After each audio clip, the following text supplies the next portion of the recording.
Bon dia, Vicorja, Emear Burke here. Welcome to another Fireside Chat. And this is Fireside Chat 173, where I'm in conversation with a member of the Order of Bards, Ovates and Druids. And as is customary, I will start with a prayer for peace.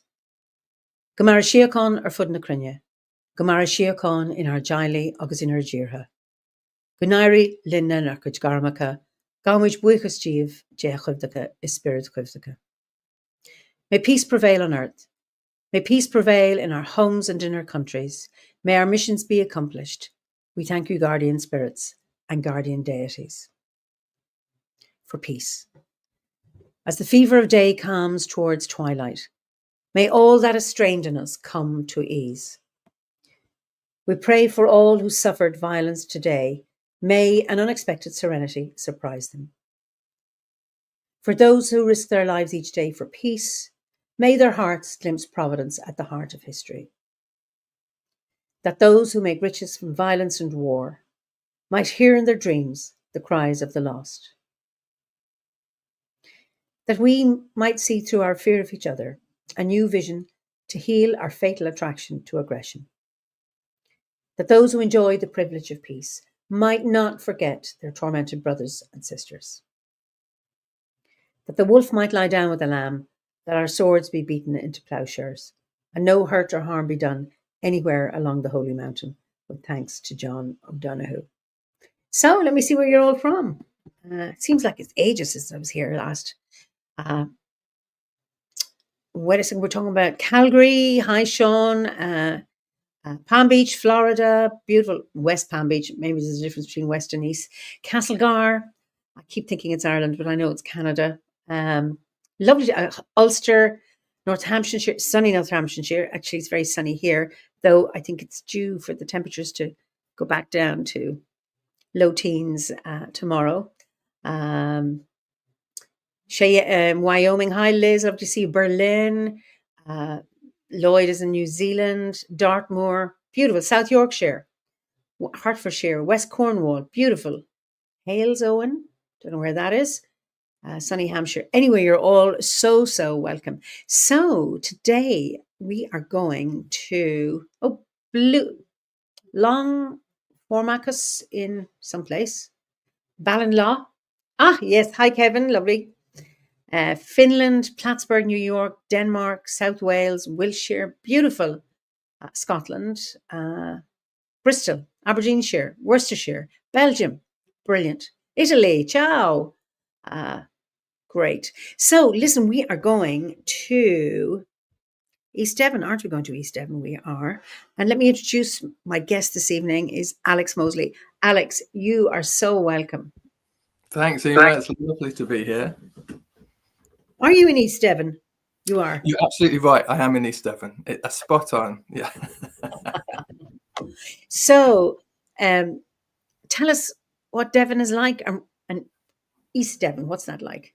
East Devon. Well, first of all, I can tell you about Hells Owen because I used to live there. So, just now you said about Hells Owen, where I don't know where that is. I've never heard. Okay.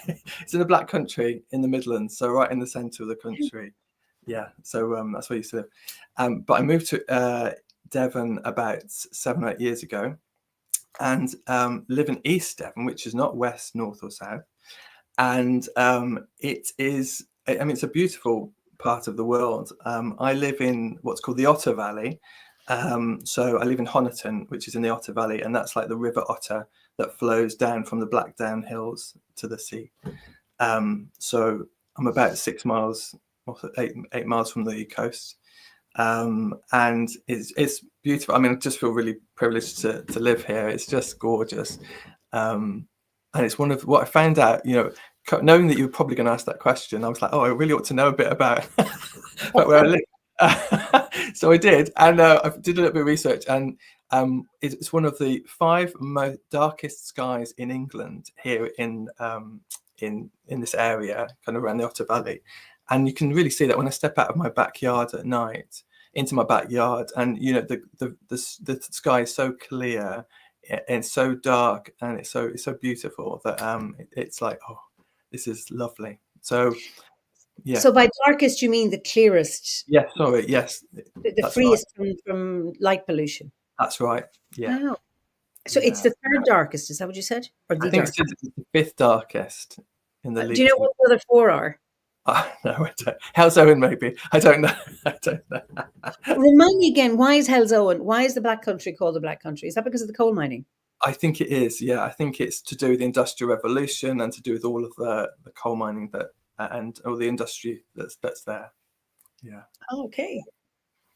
So Yeah. apart from the night sky and it Yes. being fifth darkest in Britain or the world? In No, can't be England. so. England, Yeah, England. it's not that good. It's like just And in in England. England. Okay. Not even Scotland. Okay. No, So that's not bad. It's something all to right, isn't consider. it? So what's your landscape like? I mean, are there any, amazing places there or Yeah, I mean, there were many amazing places around here. So there's the Blackdown Hills, which is right on the outskirts of where I live in Honiton, and that's just a beautiful set of meandering hills that are quite dramatic in places. I think there's old kind of I think it's might be Blackberry Camp, or there's like an old fort kind of that's on top of one of the hills there.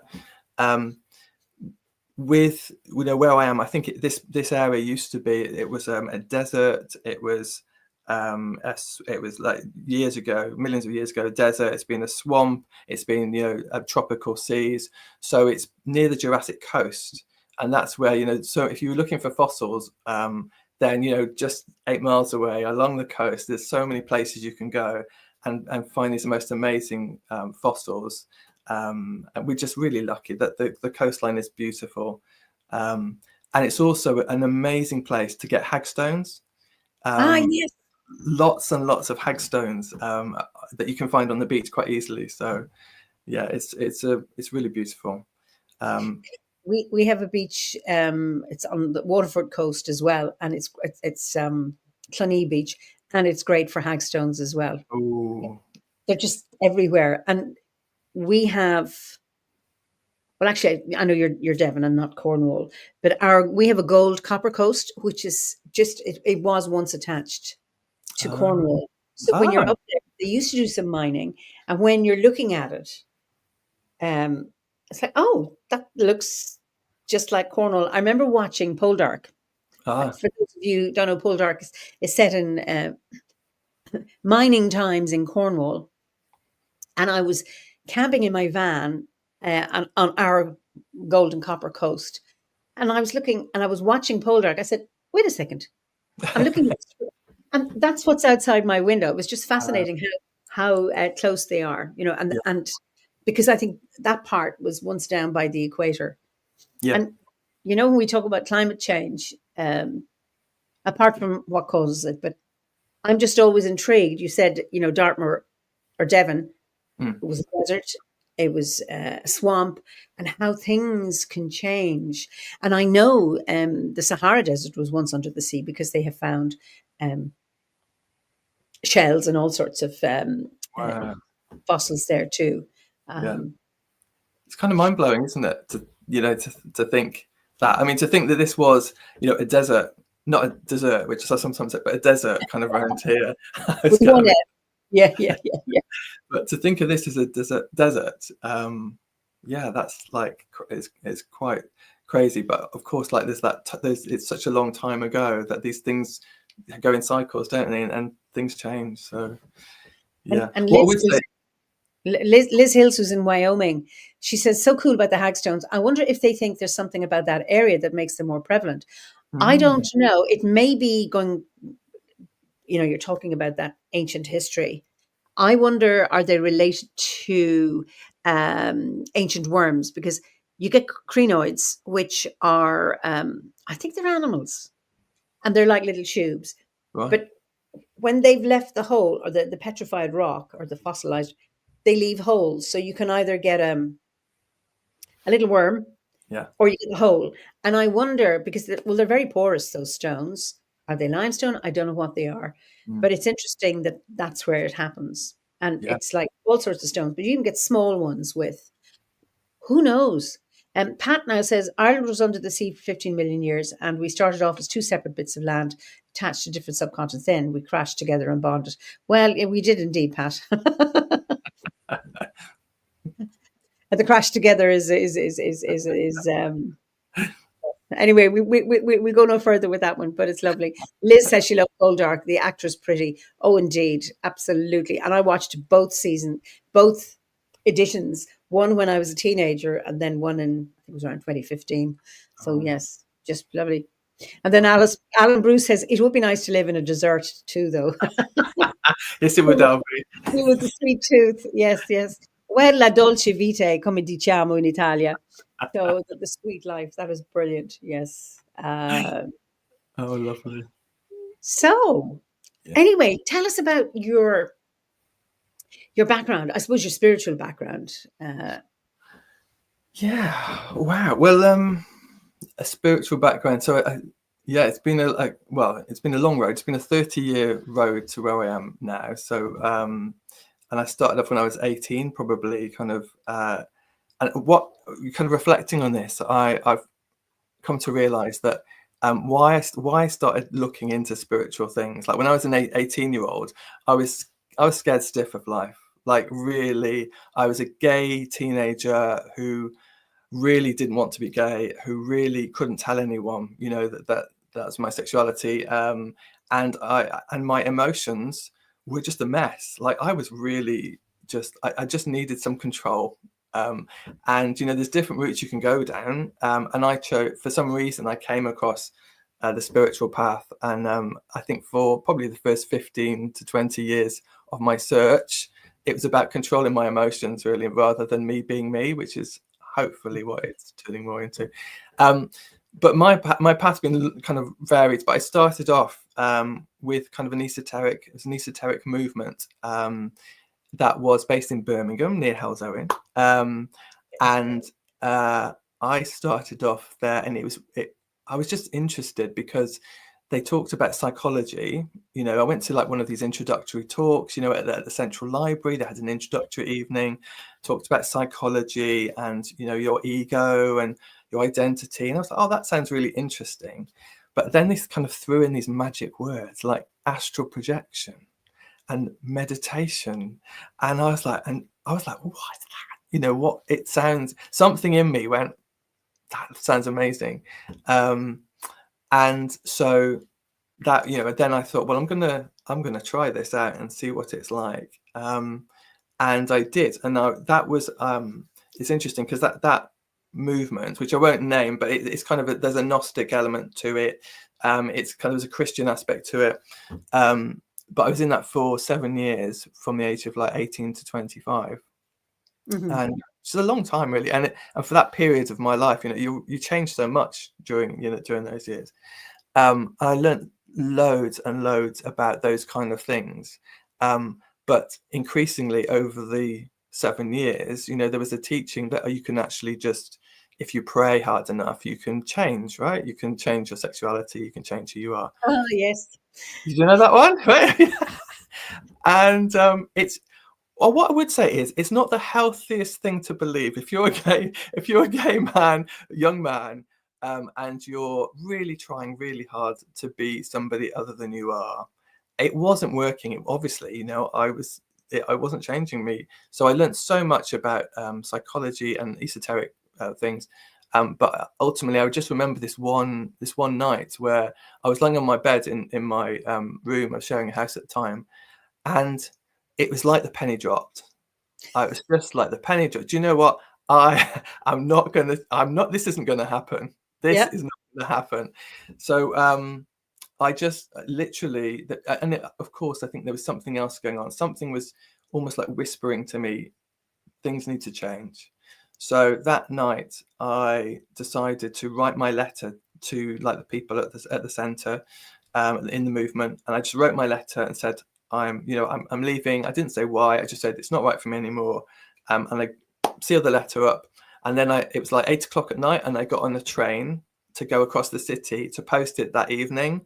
And I did that journey, went all the way over there, put it through the letterbox, and I walked away, churned up, but something felt right. You know, something felt like, oh, like there was a relief, and that was probably stage one for me, really, of my spiritual practice, my spiritual calling, I knew that there was something really valuable that I'd learned, and that it kind of, that was that part of me that needed attention, but the outer form just wasn't right for me. So yeah, that was the start, I would say. I just love that, you actually physically, you literally wrote the letter. That's one thing. And then you delivered it. I mean, to take that journey, on the train across metal, maybe across a few streams, I don't know. Yeah. And Yes. then into that letterbox, however you want to call it. I mean, what a powerful gesture of Yeah. really shedding yourself. And of course, scary, like you say. Oh God, what Absolutely. have I done? What have I done? But then also the right Yeah. thing to do. There was that thing that I remember standing the letterbox, and I remember holding the letter, thinking, I do this, everything's going to change, because in my mind, like, the next stage was to start coming out. So like, from turning away from spiritual things, it was like, actually, this is a whole shedding of who I have been, and really acknowledging who I really am. And so, in terms of my friends, my family, none of them knew. So I Wow. thought, if I do this, this is big. But I knew I had to. It was really clear. And it's lovely, those moments when you feel really clear about something. They're really lovely. It's like, okay, so I put it in. Yeah, and that was the start, really, of me. And no going back. So when you came out to your family, what was their reaction? Well, it was, yeah, it was funny, because like, I really felt for my parents. My dad's no longer alive, but my mum and my dad, I come from Shropshire, which is kind of like northwest of Birmingham, kind of near Wales. So it's kind of on the border with Wales. And it's Shrewsbury, where I come from. It's quite, it can be quite a conservative place, like small C conservative. So we were brought up, it's kind of a bit rural, it's market town, and so, knowing a gay person, it just doesn't happen. It's a bit like knowing a black person in Shrewsbury. When I was really young, you Knowing a just druid when you draw, I was the same. I don't know any druids. Yes, it's that. yeah, it's like, oh my God, they exist, and gay people exist, and black people exist. Um, so yeah, so when I said to my, okay, so I'm going to tell you the story, if that's all right, of how it Sure, happened. no. Go Yeah. away. Fire ahead. So I was getting the train back to go to Birmingham later in the afternoon. Time was ticking through the weekend, and I knew I had to tell my parents before I got on that train. So we went to Tesco's to get the groceries. So we went with my mum to Tesco's, and all on the way back from Tesco's with the groceries in the back of the car, I was like, okay, I need to do it. So we pulled up outside the house, and we were going to start unloading the groceries. And I remember just saying to my mum, it's classic. I mean, I've got something to tell you. I've got something to tell you. What I said was, I'm bisexual. That's what I said to my mum. Now, over time, I've come to, quite quickly, I've realized that I'm not bisexual, I'm gay. But back then, I still wasn't sure. And, I just remember my mum just bursting into tears. And she said something which I won't repeat, because this is, public, but there's something there about really wanting children off me, and that wasn't possible. And her sadness at that. So I was just frozen, really, in that moment, because I was like, okay, I've said it, and my mum's really upset, and I had kind of hoped for maybe something else, but this is how it was. And then it was kind of like, it was just like, we were kind of like, we got out the car, unpacked the groceries, and didn't really speak about it, in that moment. I'll just contrast that with I did tell my siblings, and then my dad was driving. It's all in the car. The car's a great place to come out, because I suppose it just felt safe, because I could get out if I You needed can to. look ahead as well. You're not Yeah, looking at it. Yeah. exactly. Yeah, and with my dad, um, I mum hadn't told him, in that afternoon. So we were driving to the train station. I had that same feeling. I need to go I need to get on the train, having told everybody as much as I could. So I said to my dad something very similar. Dad, I've got something to tell you. I said, I'm bisexual. And he said, and he was driving at this point. So I was kind of scared. I was like, oh God, is he going to get really angry? Is he going to throw me out? What's he going to do? And he said some beautiful words, which were, he said, you're my son and I love you. I just want you to be happy. So that was a testament to my dad. He was a beautiful man. He really was. So that was lovely, and that was like really what I needed to hear in that moment. Actually, I really that did a lot of healing. And then so there's that initial reaction. I don't know if anybody else, probably everybody's got their own experience, but then there's almost like that's the first bit, and then there's the coming to terms with it. So over time, I would say my dad had difficulties with it, came out a bit. My mum got used to it a bit more quickly. Ricky is always very reverent and always has good advice and encouragement for the world. I just thought I'd put that up. I love it. Ricky, if you can get me a book deal, I am on it. I will do it. I love that. Brilliant. Yeah. Oh, it's love it. It's a great place to do it. Marion says, I remember when our daughter came out, Rob and myself just said we thought you were. I think we knew before our Jo was ready to come out, bless her. She's very happy in her life with a beautiful wife, and that's the best a parent can wish for. Yeah. And then Alan says, how hard when you're completely open with someone and they can't handle what you're saying. Thank goodness that your father could respond more positively. But you said, I think this is where you were coming to before Ricky interrupted with his wit, and I colluded with that interruption, is so your mum is like, what about my children? Okay. And actually, it is a disappointment if you have an investment and you hope that your children are going to have grandchildren. And that's very, very understandable. But of course, nobody can guarantee grandchildren. Anyway, it doesn't matter what orientation their children are. So your dad was, I love you anyway. And then he began to have difficulties where your mum got used to it. That's right. So my dad, I think he didn't say anything to me about the difficulties, but I think it took some time to come to terms with, because this is 2001, that society was in a different place, and again, both my dad and my mum were from a very rural place. They'd never, and for them, like you say, there's all those expectations possibly, and also, saying to other people around them, their friends, like to be able to explain that, it might have been, I imagine it's really difficult. So I completely understand that. Yeah, it was. It's funny. The night my son was born, and I was 39 now, elderly, very elderly, geriatric even. I thought, I'm looking forward to being a grandmother, and then I had to think, if he does what I did, I'll be 80. Wow. And there is no. I mean, I don't expect my children to have grandchildren, but it's that thing that you the notion of, because friends of mine have just got a 1-year-old granddaughter now and they are absolutely smitten, and it's giving them a new lease of life and all that lovely stuff. But it doesn't matter. I'm the only one in my family. I have 5 siblings who has children. 3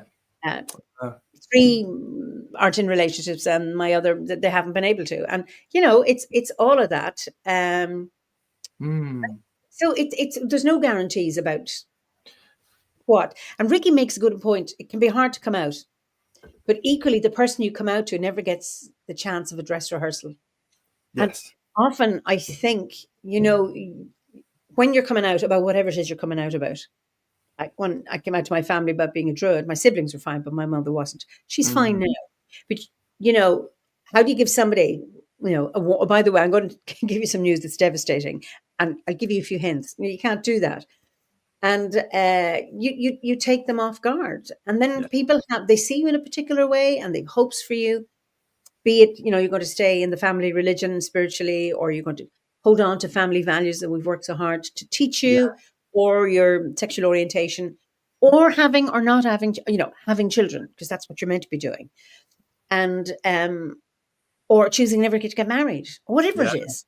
And that is, But then the person who's hearing the news, is in a difficult situation because they either, if they're quick enough, they're calm and they hold their reaction, because Yeah. the person who's coming out is in a really vulnerable place. They're just hoping against, with all hopes that it'll be a positive response, but then the person doesn't see it coming, and it's all that difficulty.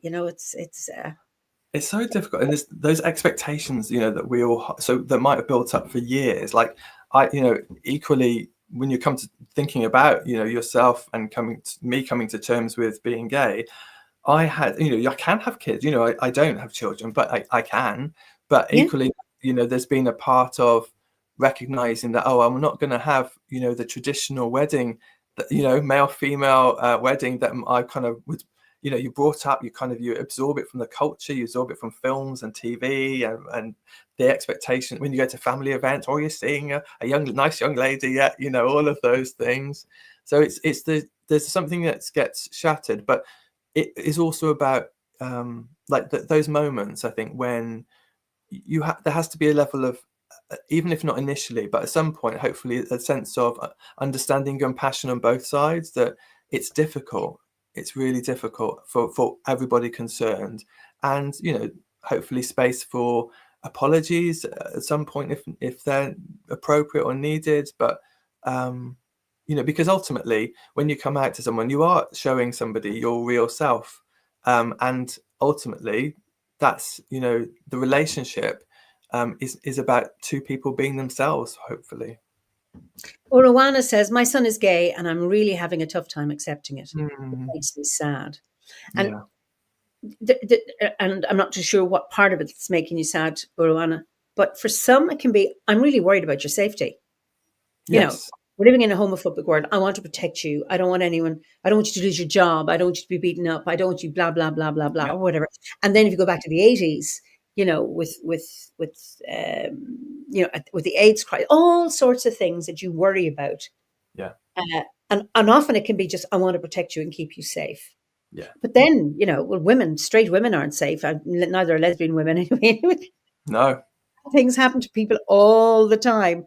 And even, straight men, I think it's more straight men that get murdered than anybody else. So, but it's that you want to protect them. And then there's that thing I remember when I was married first, my first husband, I never wanted children when I was younger.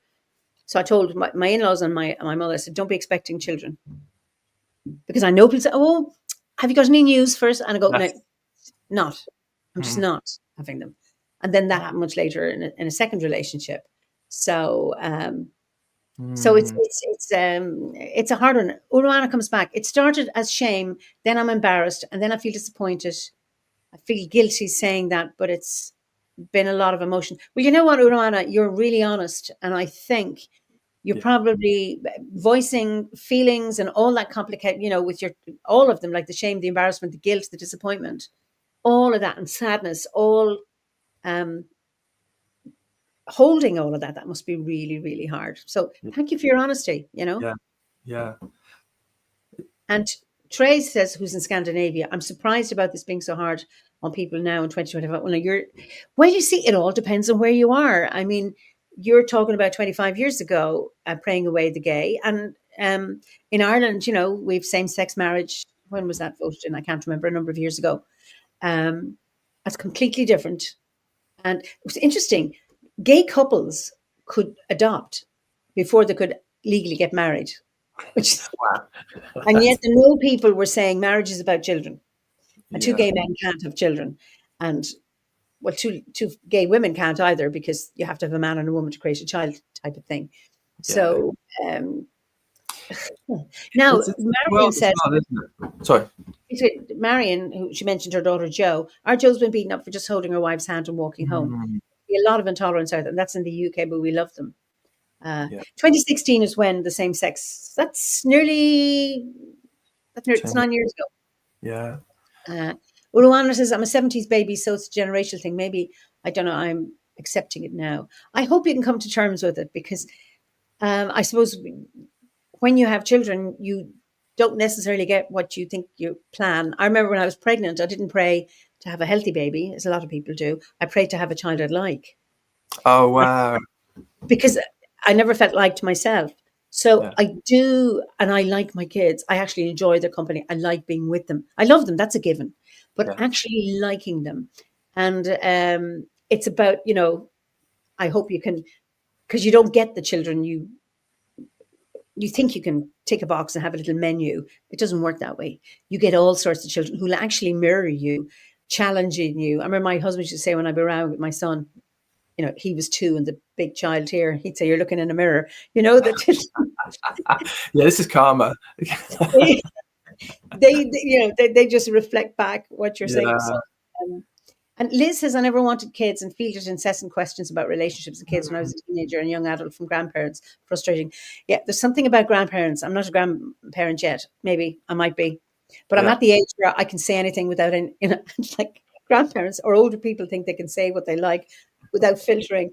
And that can be really, really hard about, when you're getting married and when you're going to have children, And I hear like people that I work with, there's a lot of grandparents where I work, and just the joy. I think there's something about the joy of having a relationship, having with the grandchild.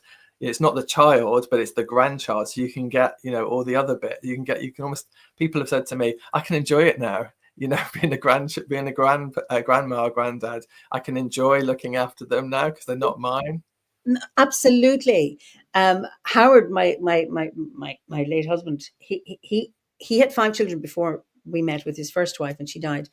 And then he said, "If you want children, I'll go again." He had twins when he was 23. Our daughter was born when he was 53, and our son when he was 53, and our daughter was in 57. He was a completely different dad. He was hands on. We shared the parenting equally. The only thing he didn't do was breastfeed, and he retired early. So then he did all the cooking. Our kids were home educated, all of that. And he got that second chance. And he had a friend who was getting that second chance with the grandchild. But he said, I mean, all the time I wasted with my own children. But what he was doing was out there trying to earn a living and being a breadwinner and providing and all of that stuff. So anyway, Uruwana, I want to come back just to acknowledge her. I think you're female. I am. She accepts. I accept him. I just have to take the time to not be so silly. I knew he would grow up to be gay in a weird way. My intuitive side just knew. And I don't know. Did your mother have an idea about you being not quite Not like quite the other boys, or did like she? the other boys. I mean, I obviously, I was I was quite a studious child, so I probably hid behind that in terms of being academic or trying kind of achieving.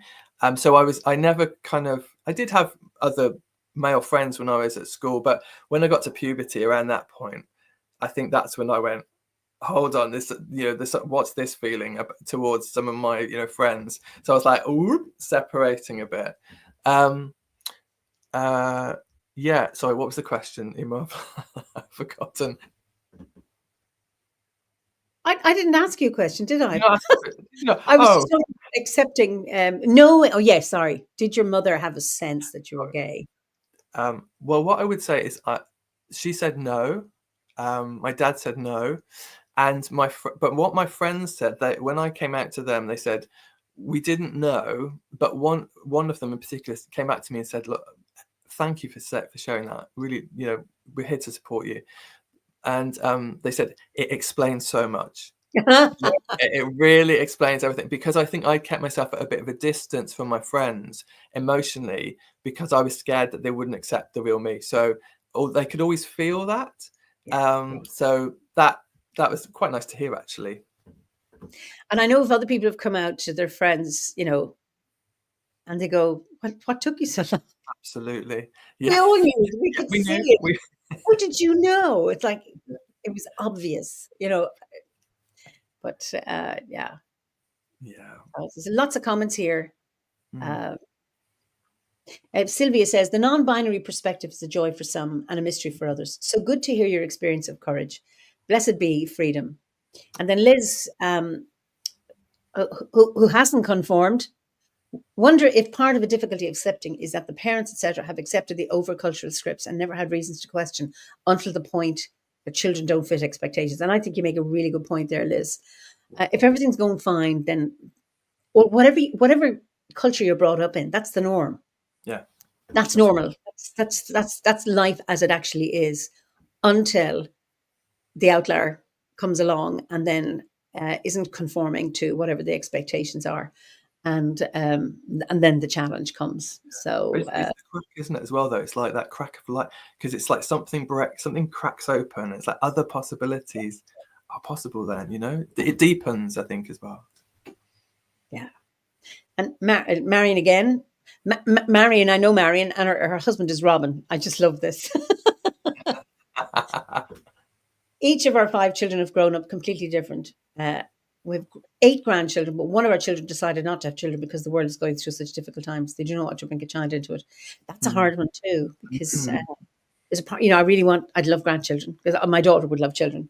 And then, we don't know if that's going to happen, and then it's like, woo, what kind of a world are we bringing next generation into? But then again, there've always been horrible times and bad times, and when we think about what's the world coming to, I remember when I was a child, a teenager, and my parents saying, teenagers, the young people of today, they've no respect.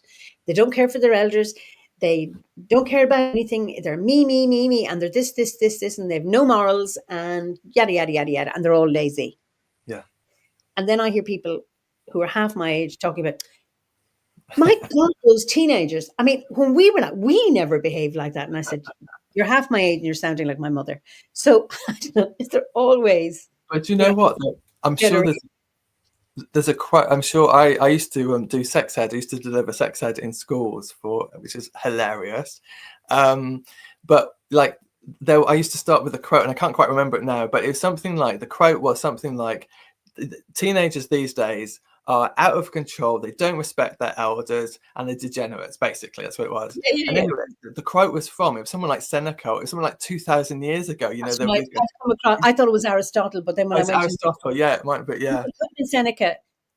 Because I went to look, because somebody had told me it was Aristotle, and then when I looked for it, I couldn't find it, so it could have been Seneca. But yes. It's crazy, isn't it? That's just being a teenager, maybe, it's just what comes with the territory. Well, if you know physiologically why teenagers behave, they do. Yeah. I love telling them this in school. So because I work with a theatre company as a psychologist, and I talk about mental health and suicide prevention, and I say, hands up here, anyone who's ever done or anything stupid, and I put my hand up. And you'll get a few honest ones. I go, thank you for your honesty. I said, well, now I'm going to tell you something, and your teachers are going to hate me for this. It's not your fault. Ooh. Because this part of your brain, the prefrontal cortex, is not developed until you're 25. So during your teens, you're laying down the neural pathways, and this is your conscience, tact. This is the part of you that tells you to keep your mouth shut when it should be shut. It helps you make decisions. It makes you, look left and right before you run across a road. All of that stuff. Yeah. And of course, then if you're taking substances during your teens, you can interfere with that. And so people hit 25, and there's not enough pathways, neural pathways laid out, and there's no going back. But it's that bit that this is why adolescents do stupid, dumb things. But it's really interesting. You're off the hook until you're 25. That message went down really well. but it's like, I'm free. I can. But then, my parents, my mother had me when she was 23. She got married at 22. So Gabriella says she thinks the quote was by Cicero. Thanks, Gabriella. Yeah. And then Pat says it'll be a much sadder world if all the good people don't have kids, not to mention population decline is a bit of an issue indeed. It's funny, we talk about, the 8 billion in the world, but actually the birth rate is going down. Yeah. And that's right, Pat, no drugs until 25. That's it. And no alcohol either. So you're going to have to wait and try hard. But Gabriella says times are bad. Children no longer obey their parents, and everyone is writing a book. Oh dear. Oh dear me. Oh, that's good. That's good. So anyway. Yeah. Oh, I'm sorry. It's I'm really enjoying our conversation here. So yeah. So you have, so you're a psychotherapist, aren't you? That's right. Yes, I am. Oh, what's that like for you? Are you in private practice, or are you? Well, I was. I made a big change a couple of years ago. But I trained in London, a great place called Revision. And I trained as a counsellor about 15 years ago, and then I trained as a psychotherapist about 8 years ago. And I was in private practice about 7 years, which I loved in many, many ways. It's interesting because I work for a cancer centre now. I'm the support services manager at a cancer centre in the Southwest, which means that I support teams of counsellors, complementary therapists, physios, and I love that, and I also co-facilitate groups, therapeutic groups for people with non-curable cancer. So I love it, and that's my therapeutic offering now. Because I need to do that. There's something about the depth. When as a therapist, why I trained as a therapist is because I love depth, and I'm a bit awkward, to be honest. Unless I feel safe, I'm a bit awkward. I don't necessarily open up easily. I don't necessarily connect. I hate small talk. I mean, I hate it. I too. Yeah. Just awful, and I feel like just some kind of bumbling idiot really when I'm at a party and trying to chat. So being training as a psychotherapist, I mean, that was part of also me understanding myself more, and again tying into what I said earlier about managing my own emotions and my own emotion, what comes up and why. But I also, the training that I did, and that the way I'd say I work is as soulful. I'm interested in the idea of soulful counselling or psychotherapy, which is not necessarily it's not something like CBT per se. It's not something cognitive. It's more looking out for.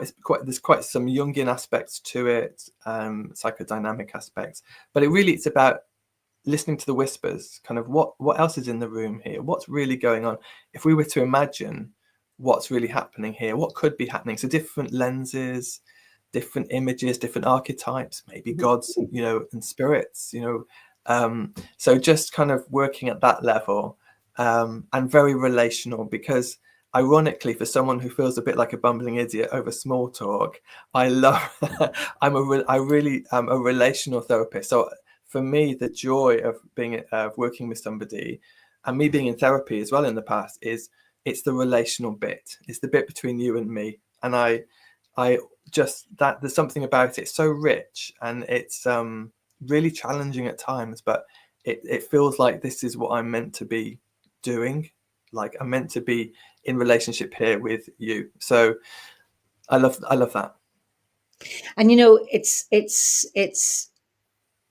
yeah. So as druids, it's about relationship. As therapists, as psychologists, I was listening to Ian McGilchrist. I've been listening to a lot of his, and he said it's all about relation. That there's no point talking about objects. The object isn't the important, and that's why the left brain is focused on objects, and the world is focused on objects and acquiring objects. And it's all about it's about relationship.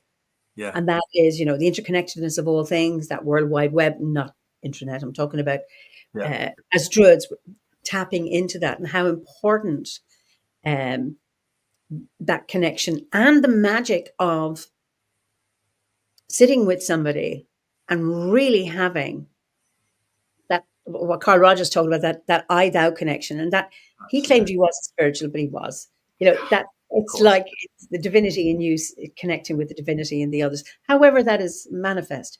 But it is just that magic. And then when you have that, then the anxiety and all the other crap that you have about yourself disappears, and you have that beautiful connection. And Anna says communication within and without, and reciprocity.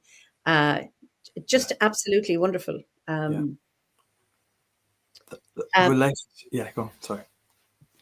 Yeah, and then Alan says, I really relate to that completely. It's a gift to be a relational therapist. But the thing is, any of the research around psychotherapy is, what is the best predictor of outcome is the relationship. It is. It doesn't matter what modality, what you would say that you offer. The relationship is the healing bit. It's the bit that heals. And that's why I love Druidry. I went past the initial esoteric movement. I joined a cult for a while, lovely, I've trained in Reiki, and which I still practiced and was fantastic.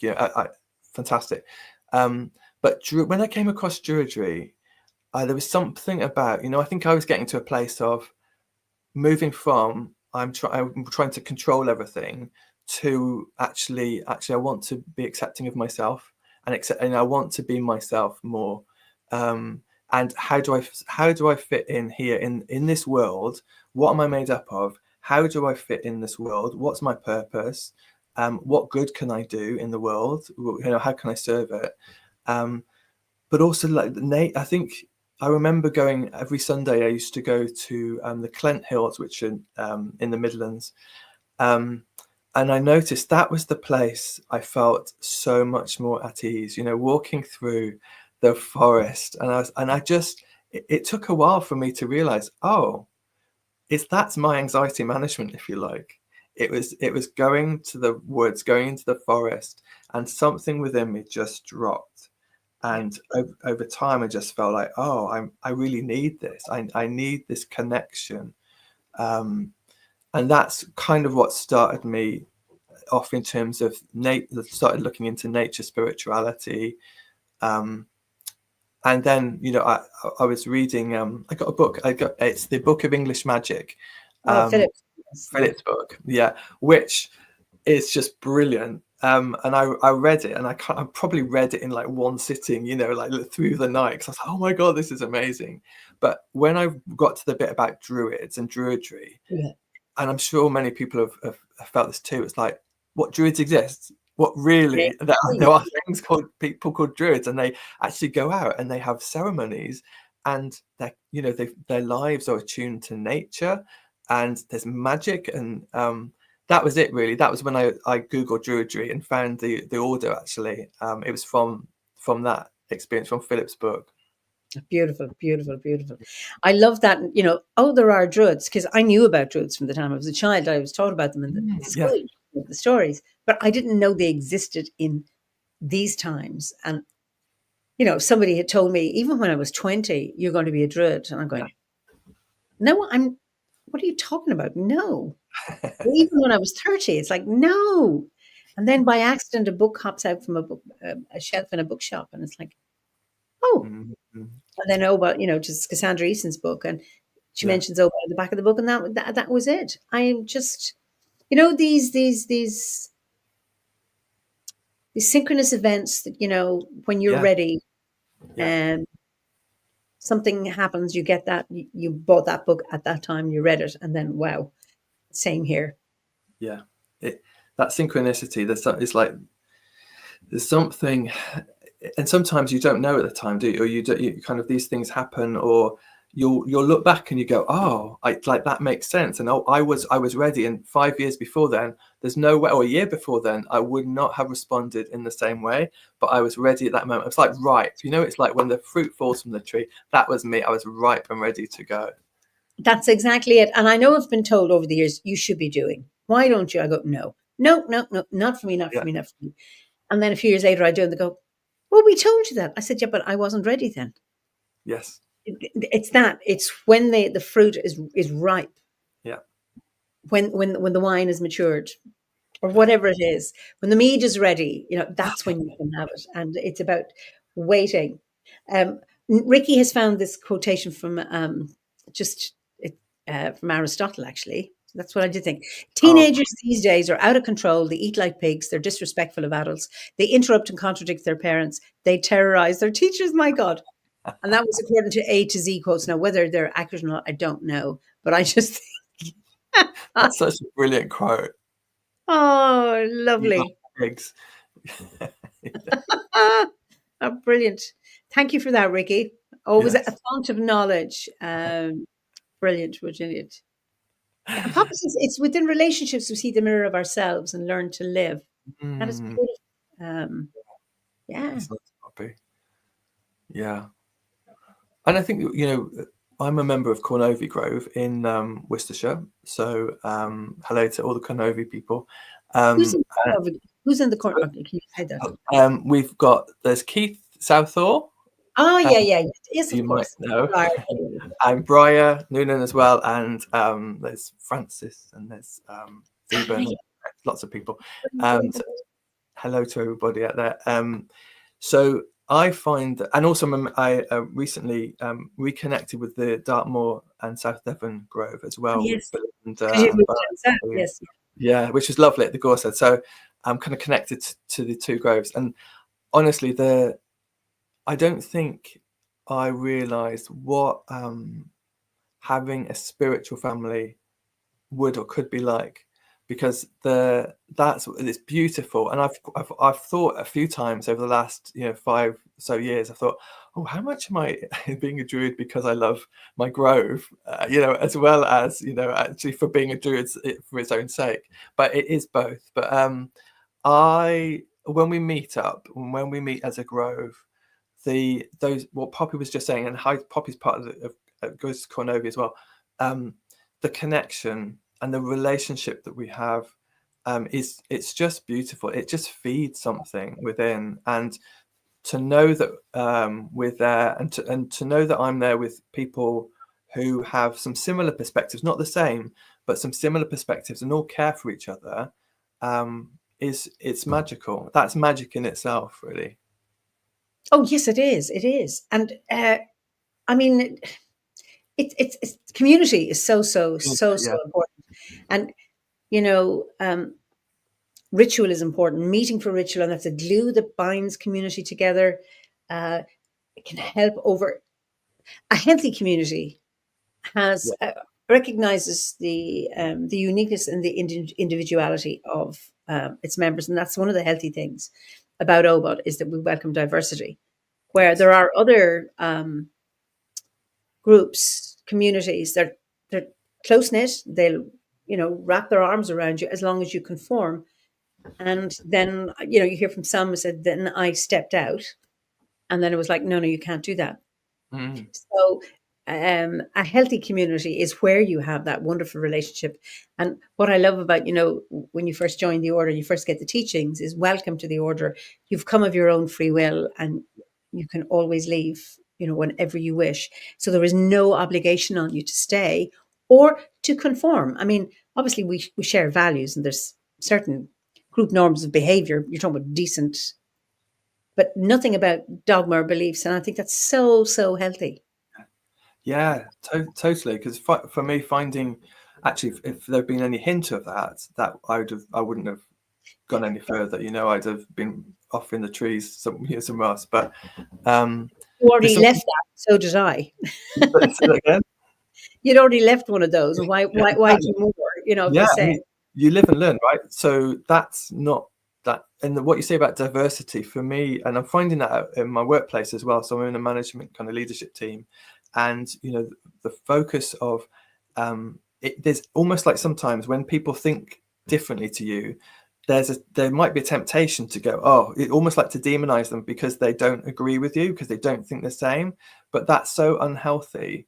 I think it's easy, it's human. I do it, but I really am trying to work on that in terms of diversity, welcoming diversity of thought, of opinion, of being. And so as a gay man, there are perspectives that people might have that I would not agree with, but I want to kind of see if I can establish a relationship with some of those people and see where that takes us, in terms of a conversation, rather than demonize. I think just making black and white for me is just not helpful. It doesn't. It's like it's too. When things get dogmatic, I think if something's black or white, I mean there are obviously basic values that you would struggle with but if things are black and white, I think you have to be quite careful not to go into dangerous territory. absolutely. There's two nice comments. Poppy says, yes, to Alex and everything he said about our Grove family. And then Alan Bruce, I take it you know him. You bring I do. so much depth, warmth, humor, and wisdom to any occasion, Alex. Mwah. Well, Albie, I mean, Oh, thank you. it's Albie. Oh, okay. Yes, Albie. He's a beautiful man. He's a beautiful He is man. indeed. He is. It is. Yeah. It's. I know it's Albie, but when I see Alan, it's like I don't know who that person is. Yeah. Forgive me, Albie. Oh, brilliant. Now, you're a poet. Apparently. Well, you are tonight. So would Yeah. you like, I know you have 2 poems, but would you like to read it, Yes. share one? Yes, I will share one. I've got 2, Emear, as you know. Would you like, I've got one that's a bit more serious, and I've got one that's much more light-hearted. So Start with the serious, and then we can only go up after that. Exactly. Okay. So this poem is entitled, Where is the Hope? Darkness everywhere. It feels different to the starlit richness that envelops the sky, as we seek faces upturned for the confirmation of divinity. Is it different? This creeping darkness, thick black fog rolling in, unbidden at least knowingly, clinging to me and to us, and others who don't even know it yet, but feel it in the rushing through our veins. Ancestors, blood, bone, and milk born, companions through the veil, was this how it was for you? Is there some ever repeating invitation to face the darkness again and again throughout the ages? Yet there are whispers on the wind, the waves crashing against the shore, their symphony chaotic, the possibility of a soothing balm. The flood always recedes. The inner fire yet burns. This heart beats in resonance with your heart. The phoenix is reborn every day at dawn. Our tears offer hope. Our care offers hope. Our words offer hope. Our actions offer hope. I hope. I remind myself, do not get entranced by the dark enchantment of the fog, hypnotized into impotence and despair. Instead, feel our palms, our fingers, touching and entwined in the dark. Wow. When did you write that? At the Gorsehead, a few weeks. I thought, oh, this is a poem for these times. We were at the beginning of March. We were at the Druid Gorset in Carnow in Cornwall. Wow, because I thought, oh my God, when did you write that? Because this is about now. Really found beautiful, and it really puts it to us about the hope. It's what I give, what you give, what they give. We all have to contribute to that. There's no point some of us whinging. Yeah. And it's like, all you have to do is make my life easier because mine is hard. It's like, no, we all have to take, even if it's the smallest piece of responsibility for some part in our lives that we can contribute to.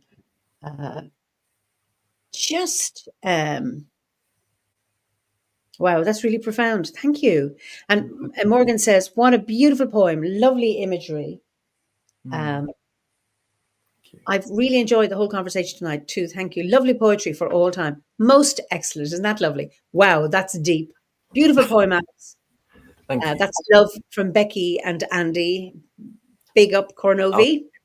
So it's brilliant. Absolutely, Alex. Celebrating all our diversities and all the while understanding our underlying connection. That is all of ours true connection. Beautiful. Wonderful. Absolutely wonderful. I am just, I still have enough. I told me my battery was running low, but it's not. Oh, so now you have something else that's, you speak Russian. And how come you speak Russian? I do. I have to be so careful because whenever someone says that, I just go da. Like da. I speak Russian. Oh, you do speak Russian. You do know, yes. Okay. No. So it's interesting actually thinking about, you know, the darkness, and also with Russia, that you know, for especially for gay people, it's a very dark place. But I studied Russian in the 90s. So when I was at university in 1993, I went to the University of Birmingham and I studied Russian. You know, you ask a question in some episodes, which is like, what's the most reckless thing you've ever done? That was one You of the most reckless things. you may answer that. Yeah. Well, that was reckless because I was going to be doing European Community Studies at Cardiff. You know, I'd got French and I got Spanish in my mind, and I was going to do law, and I was going to do economics and politics.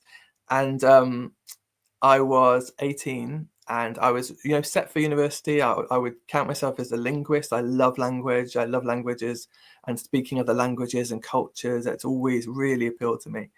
But I remember Sunday nights, there was one Sunday night, it was 10 o'clock, and there was a TV program on Channel 4, and it was called Red Empire. And I started watching it, and it was about the Russian Revolution. And I started watching it, and I mean, I can feel it now. I had the chills. You know, there was something like something beyond, or even my higher self, or whatever it was going, you need to pay attention to this. You need to do something. So I was watching it and I was just entranced. And when I heard Russian, I was like, that is beautiful. I want to speak it. I'm also a Cancerian, a bit of a romantic, bit of a tragic romantic, you know. So I was really drawn to the Russian Revolution and everything that went, and the Soviet times and things that went wrong and horribly wrong. It just really appealed to me. So the reckless thing that I did was I pulled out of my university offer for Cardiff. It jeopardized whether I go to university that year. I wasn't sure if I could. But short story was I just approached universities and said, I want to study Russian, because it was too late in the process to change my course. I want to study Russian. Can I do it with you? And Birmingham eventually accepted. And so I started, and it is, you know, it's such a funny thing because back in the 90s, there was so much hope around Russia. There's, you know, it was really like the Berlin Wall had fallen a few years before. Yeah. There was hope that, and of course, there's the frame of there was hope in the West because people wanted Russia to be more open and more like the West, possibly. But there was a real sense over there of that things were changing. Now, I studied Russian and I started learning the alphabet. You know, the alphabet's Cyrillic, so it's like really fascinating. Started studying Russian literature, and there's such depth there. You know, Dostoevsky and Pushkin, Lermontov, you know, poets, and as well as the classical music and the opera. There's such depth, and that, to my Cancerian romantic soul, just sang to it. And you know, they really struggled in the 90s, as you probably know. Like, you know, for the first few years, it was just chaos over there. But I went over there in 1994 and 1996. I stayed there for 3 months in St. Petersburg, in a hostel, and had the time of my life. Like, it was just amazing. I mean, there were moments when in Russia, the bureaucracy, I mean, we talk about bureaucracy over here, something else in Russia. I mean, it was literally something. Have you been to Russia? Yes, I was there. I was there in the last century. Well, so were you in the last century. I was there in 1984, Oh, wow. pre perestroika. Oh, my goodness. I'd I love had a to. sense of being followed, and you know, Yeah. Yeah. having to be careful and all of that. Yeah. I was fascinated, absolutely fascinated. Wow. Well, I didn't have that because obviously the state had pretty much fallen apart by the time we got there. But I think life was basic, you know, compared, I mean, it's comparative, but compared to what I was experiencing in the UK, it was a lot more basic, you know, the transport, food, drink. But there was the people that we stayed with, the Russians that we got to know, they had this real spark about them, just like, you know, they were committed to living. Like the ones that we were with, they wanted to make the most of it. And and there was freedom over there, you know, in a lot of senses that they hadn't had before. So they would put up, if you like, with there's a lot of deprivation, but there was also the sense of hope over there as well. People were very warm and welcoming generally. And I don't know if I'd have been out as a gay man over there then, I don't know how it would have been. I imagine it would have been difficult, although possibly not as difficult as now. I don't know. Yeah. One thing that struck me, I mean, I remember the queuing, there's bread Yes. just arrived Yeah. in a shop, looking at supermarkets with very few things left on the shelves. But I was with a group of people who were doing an Emear, a master's in education in Trinity, and we were over on a trip. I mean, my then future husband was doing the master's, and I went with him. And we had so much exposure to, so the ballet, I went to the Kirov, the Bolshoi, the Philharmonic. And I love ballet and I love opera and I love classical music and all of that. And the theaters were full, and they were full of Russians. And how you knew the Russians, because it was March, they wore hats. The idiot tourists saw the clear sky. You don't need to wear a hat, you know, how to keep warm. But people were exposed to music, the arts. And I remember going to the various palaces. So there was the Hermitage and the Catherine the Great's palace and the Winter Palace and blah, blah, blah. And the amount of money that they were spending, the Russian government, the Soviets, into restoring those buildings, even though they, you know, were from Tsarist times, that they still recognized the importance. And there was one, I don't know, was it the Winter Palace? I don't know. Can't Peter remember. the Great. Yeah. There was the amber room. So it was a room full of amber. Amber, I don't know, was it amber pictures, amber furniture, amber everything. And during the Second World War, or once, you know, when there was the threat of Hitler's army coming, they removed the amber from the room to protect it, and they've never found it. Wow, no way. Whether they found it now, I don't know. That's 1984. Really, really interesting, you know, that they were looking for that, or looking at how can we restore these beautiful things, you know, Fabergé eggs and all of this stuff. And I just, it mind blowing, Yeah. you know. Yeah. And are you coming to the summer gathering? Yes. Well, I'll introduce you to my friend Ali, who speaks Russian. So, oh, Emear, you know when you say that instills dread in me, because I'm sure they're lovely, right? She's really nice. She's really sweet. Yeah. You know if you ever find that if you speak a language, even if you studied it like 20 years ago, and someone says, "Oh, hold on, you're Russian. Alex speaks Russian. Let me introduce you," and you're like, "Oh no, I can remember how to say, you know, how do I get to the metro?" And I'd like bread and beer, That's please. where it starts. I was the same with Irish, because I was once fluent. I lost it. Really? And I would go, "Oh, how do you say?" And then I started with Duolingo, and it came back. And now I speak it every day. Now, wait a second. Anna looks Vera. I don't know where you're from, Anna. When people suffer enough, there's a lot of potential for poetry and philosophy to develop. Perhaps Soviet state was perceptually right, but very wrong in essence. There was no freedom during USSR. I'm from Ukraine and remember the tail end of USSR. No argument there, Anna. I wasn't singing its praises, but just fascinated by that bit juxtaposed with all the other stuff that went on. I'm always, you know, I mean, look at America, the land of the free, and what's happening at the moment. Or any look at the UK. Yeah. Look what's happened to the NHS. Education is the same in Ireland. You know, we've always had that right to protest, and then recently there were 8 women and 3 men arrested. Mothers Against Genocide, and they were arrested and strip searched, and one of them was cavity searched. It's like, in Ireland. So you have, and then I'm really free to be a Druid. Freedom from all that Catholic oppression that we had, because I grew up with the church ruling Ireland and controlling the government, and that's gone. And then you have this other stuff. So you get all of this dissonance, you know, together. So, yeah. And we need to keep doing what we do. And not, and that's comes back to your hope piece, you know. Um, and somebody criticized me for using the word hope. It was like they were saying it was almost like coming from a place of powerlessness, and it's not, because I know when my husband was dying, it's like, I know he's going to die. He knew he was going to die. Not a good outcome. But you know what? We hope that we will have as long as we possibly can. There's always that, rather than going into hopelessness. So, what is the opposite of hope? Is it a fearful place?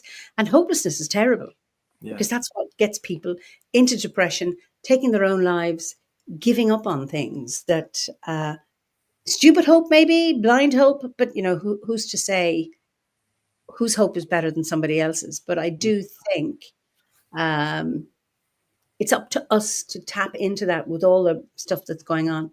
Anna agrees. And yes, that was a very heart touching poem. So Anna's the woman from Ukraine who's now living in Canada. Okay. Thank you, Anna, for that. Yeah. Yeah, I think it's up to us. You know, we can't be blaming everybody else, but what little thing can I do Yeah. in my, look, I can't change the world. None of us can, but in my own little space, in my own, there you can. How do we do that? And I think each one of us can do something, even if it's smiling at somebody. Yeah, I think that's, for me, like, there's a sense, like, there's that question. There's often almost like there's that call towards hopelessness, because if you watch, especially if you watch too much TV, you watch too much of the news, what your social media networks are plugged into, it's like a tidal wave that can really take you down. So I think there's something about, for me, I know that I need to, like, monitor. I've always been a news junkie, like, for most of my life. And the last 10 years really was the Brexit thing that really kind of got me. But let's not mention the B word, actually. You know, and where we've been in the last few years, I watch very little news. I do make sure that I try to find out what's going on in the world, but I don't sit there and consume news source after news source after news source. And that's that question about what can I do? And I feel like that's the question. What can I do now? What's in my power? What little change can I make that will make the world, maybe, and my life maybe, is slightly better? And that maybe it's going for, sometimes I think about that. It's like going for, is it going for the good rather than the perfect? It's like, what can make things a little bit better, rather than getting disheartened because I can't change the political system, you know, overnight, because it's not within my power to do that. But what can I do on a micro level that might do something different? Absolutely. Sylvia says, I would encourage people to plant fruit and nut trees along the ways of life. And again, it's all well, you do it as a psychotherapist. You know, you have somebody who says, I want to be happy, whatever that means. Or I want to lose weight, or I want to focus, or I want to, and it's like, I want to achieve, this is my goal. And it's like, it's far away. And then it's like, I can never do this. But it's like, well, what's the smallest step you can take? And if you can get them to name it, and I say, do half of that. So it's always half of the smallest thing you can do. And then you achieve that, whatever it is. Gabriella says, I'd encourage people to drink water. Okay. So here we are. We're getting some things, things going. And wear sun protection. Anna says we need to descend and what we observe from what we absorb and prevent it from absorbing us. Absolutely. Oops. There is the spiritual prayer about hope, and it says that it is birds making a nest. Oh, you know that. It is just that to me. Birds do. They build a nest in the hope that they will lay eggs that will hatch. Oh. I think that's really nice. And to keep colouring. Brush their teeth. Oh, Gabriella, you're great. So, but it's that small thing that you can do, and then once you've achieved one, I mean, some people get so depressed. It says, I can't even brush my teeth. I can't even do that. But when you do, you actually feel a little bit better. And the smallest little bit, once you begin to feel a little bit better about whatever, smiling at people, saying thank you, greeting people. I remember one summer in the 80s, I was on a J1 visa in New York. And New York at the time wasn't friendly. It was tough. Now, if you're young, single, and, you know, I had a job and I had a place to stay, I was really, really lucky. But I remember I was nursing at the time. I was looking after an elderly woman in her apartment. She was lovely and her family was lovely. But I was going to a supermarket on my way home, and the woman at the cash desk smiled and started chatting to me. And I could feel my mood. I didn't know my mood was down. Yeah. Just coming up. And I was so excited. She was like an angel. It was like this huge injection of love Wow. and goodwill. And I came back to the people in my apartment. I said, the woman in the cash desk, she was really friendly. And they're going, what? Nobody had gotten a date. I said, no. She was just really lovely. And it made my day. Yeah, Oh, amazing. take a breath of outdoor air. This is Michal Pádraig Fríomh I Bháin Duine. Pat says the French proverb, petit à petit, l'oiseau fait son nid. Little by little, the bird makes its nest. Wow. And Mimi says, this has been a wonderful conversation. Let's nurture our seedlings of love. Oh, yeah. Lovely. And Bobby says, I agree, Emear. This was about step by step. Then you don't get overwhelmed, which makes it easier to go on. Yeah. And then Ride Flame says, may we all have the courage to ask when things are hard, what do I want instead? Imagination and creativity. And it's also, it's not so much, what can you do for me, but what can I do for you? Yeah. That sense of I can make a small difference to somebody. And this is something about the difference between this happiness and feeling happy and feeling, I don't know what you'd say, but there's happiness and then there's content or contentment. I'm just thinking, I can't quite remember the right words, but like I'm thinking about times when I found it very, the situations were difficult. So when my dad was dying, back in 2020, he had pancreatic cancer, so he had a short diagnosis. Same as mine. Yeah, and he's just like, oh God.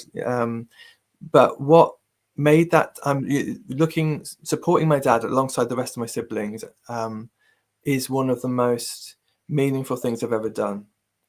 And that's there's contentment there because I did what I could do for my dad when he needed it. So I wasn't happy because my dad was dying, but there was a sense of something about contentment because there was meaning to it, and I was doing what I could do to make his life as as bearable as possible when he was dying. So yeah, that's different, isn't it? Like if we just focus on being happy, life will take you. You can't just be happy all the time. That's like not going to happen. But something about contentment and also knowing what you can do, like doing something for somebody else, just for me makes a difference. It's funny my father had pancreatic cancer. My husband died of pancreatic 10 years ago yesterday. And I remember, being brokenhearted and grief stricken, at his passing. But he had a beautiful death and he died at home and we had our druid ceremony in our garden in our grove and he's buried next to all of that stuff. Thank God it wasn't during COVID. Yeah. So what I was aware of, that I am a happy person, but then it's all relative. I'm not in a constant state of happiness. But if I was to take a temperature check, generally I am. And that I was holding grief and happiness in two different hands and recognizing that the grief I had, which was really profound, was the price I was paying for the good times I'd had. Oh. And then, because we'd had a really good relationship, and then he was gone. So there's a huge hole, big void. But then it's like, now there are memories and there's no complication with grief. It's a healthy, heartbreaking, sweet grief. Yeah. And then gratitude for what I did have. And it's that balance. And I do think gratitude is really important. And I don't mean that in a platitude-y kind of way. That's an adjective. Sometimes it can be really twee, but it's, I've been cycling my bike these last 2 weeks. I'm so grateful that it's dry. And I'm just looking at the explosions of dandelions, on the side of the road and noticing the cherry blossoms. And I think I might have apples this year. I have more buds than I did last year. But the bullfinches come in. They're the really cool finches with the shades. They're like little gangsters that wear dark glasses and they eat all the buds. So I think I might have apples. And that's the hope that I'm might have that. And that is just so much to be grateful for. Yeah. You're right. That, I mean, the platitude bit for me, I'm like, there's a bit of me that goes, like that really contracts, because sometimes people talk about you should be grateful, like you have to be grateful. But there's something different about acknowledging what you are grateful for. It's almost like, what really kind of, so like being in nature and I walked to the hospital, so watching kind of the daffodils come up, it's just like, and it's there that, the gratitude is there. I'm just so appreciative of it, and it makes such a difference. Like noticing actually the changes outside. Yeah, it's to come back to you can't demand gratitude. You can't demand that someone be grateful. No. That's something that comes, and it's about being able to notice. Yeah. And then say, thank you, little butterfly. Or yes. I always get excited when I see the first ladybirds of the year. It's like, there's more hope. Poppy says, gratitude is always comforting because it centers us in the heart. And then N. Dorfelin, for me, it can really work just to dance. I love dancing, and it really changes my consciousness and brings me back into presence. Beautiful.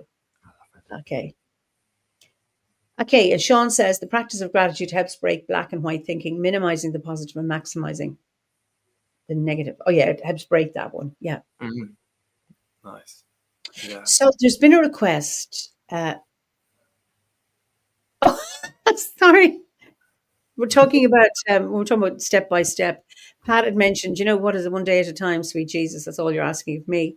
And now she's stuck in her head. And Ricky says Lena Martell infected the UK charts with that song back in 1979.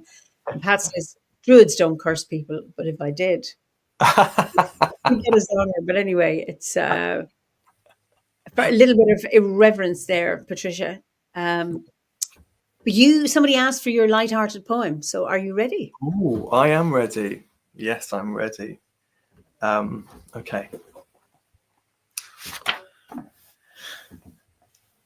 Okay. This poem is entitled, I Love My Pug.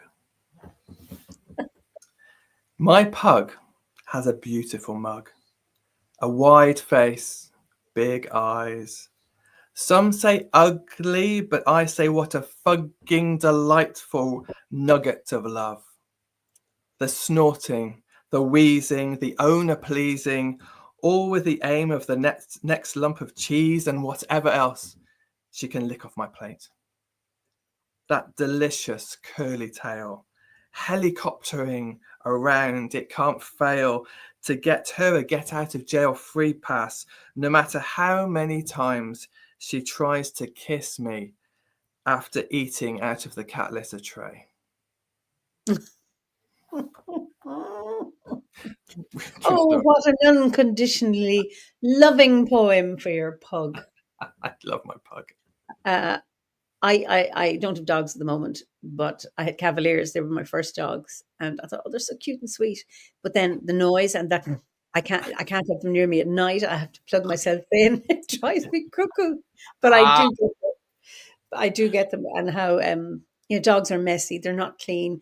They roll in stuff. They're funny, and then affectionate, and it's like you open the door and the first entity that comes at you is the dog. Just beautiful. Anyway, so what's your dog's name? Nelly. Oh, Nelly. She's a girl, I take it, is she? Yeah, she is. Yeah. Nelly the pug. That's brilliant. This has been a great chat, Alex. I'm really, really delighted that you agreed to come on tonight. So I'm going to let you say goodnight to everybody before I do. Okay, well, thanks Emear for inviting me on, and it's been really enjoyable and I've loved it, and thanks for everybody who's watching and everybody I know out there who's said hello and for coming. Well, Sean McCann always has some profound questions to ask. Love it. The breast meditation question is always, how can I be the person my dog thinks I am? Oh my goodness. That is just brilliant. Thank you, Sean, for that, which is brilliant. Pug love, Loved the pug poetry. It was well worth waiting for, wasn't it? Thank you. It's been a wonderful, heartfelt chat. Thank you. Beautiful. Thank you. That was nice. Thank you. Lovely, lovely. So I'm going to send you back to the green room and I'll just say goodbye to people here. So stay tuned, you. Okay. So anyway, thank you so much for joining us this evening. I hope you enjoyed the chat, and particularly pug love and pug poetry. Just beautiful. So I think I will see you in 2 weeks' time. And that would be, I'm just checking my date. Yes, another interesting guest in 2 weeks' time. So I look forward to seeing you. And those of you who may not be aware that, on Alternative Thursdays, we have our storytelling circle on the hearth. So thank you all for your comments. Again, sometimes they come flying in and I can't read them all, but I really, really appreciate that you do make them and that you join in. So until we meet again, slán go fóill agus Iawa, good night, good evening, good morning, or if you're watching a recording of this chat, until we meet again. Bye-bye. Be well.